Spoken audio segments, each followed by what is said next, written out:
top story begins with Russia that's saying its forces will remain stationed in Venezuela for as long as necessary.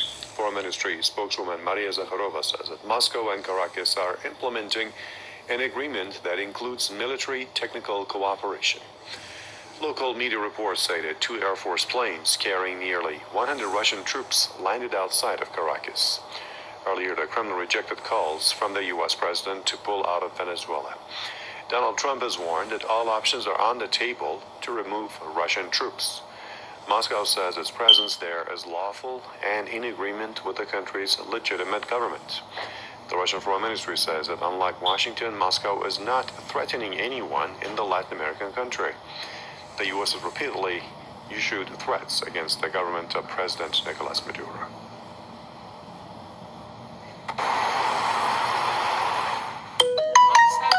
Russian planes carrying military personnel landed outside the Venezuelan capital 2 months after U.S. President Donald Trump's administration disavowed the government of the country's legitimate president, Nicolas Maduro.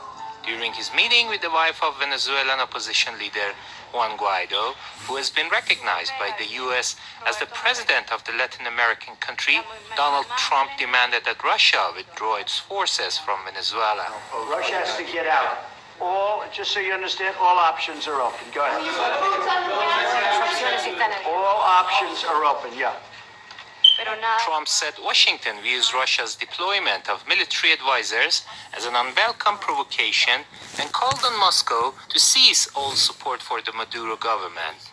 U.S. Secretary of State Mike Pompeo also accused Moscow of what he has called reckless escalation of Venezuela's political situation. Russia says the presence of its military personnel in Venezuela is totally legitimate and in accordance with the Venezuelan constitution. Russian Deputy UN Ambassador Dmitry Polyansky was quick to react to Trump's accusations, saying Moscow has bilateral relations and agreements with Venezuela, which it plans to honor. He also said it's not up to the US to decide actions and fate of other countries. Russia has backed the Venezuelan government since the US stepped up pressure on Caracas. Some experts describe Trump's demand from Russia to withdraw its forces as illogical, given the history of relations between Caracas and Moscow. Now, in this case, the relationship between the government of Venezuela and Russia is a long-standing one, at least 20 years, and there have probably been scores of Russian military advisors in the country for most of that time. No U.S. president has previously chosen to make an issue of it.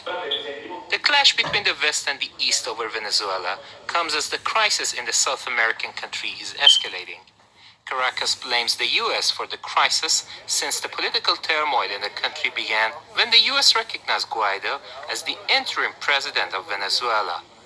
Washington has also threatened military action to oust Maduro. Moreover, the United States has imposed several rounds of sanctions on Venezuela.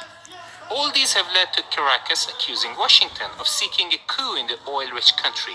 Venezuela's allies, including Russia and China, have repeatedly warned against any foreign intervention in the country and called for dialogue to resolve the political standoff.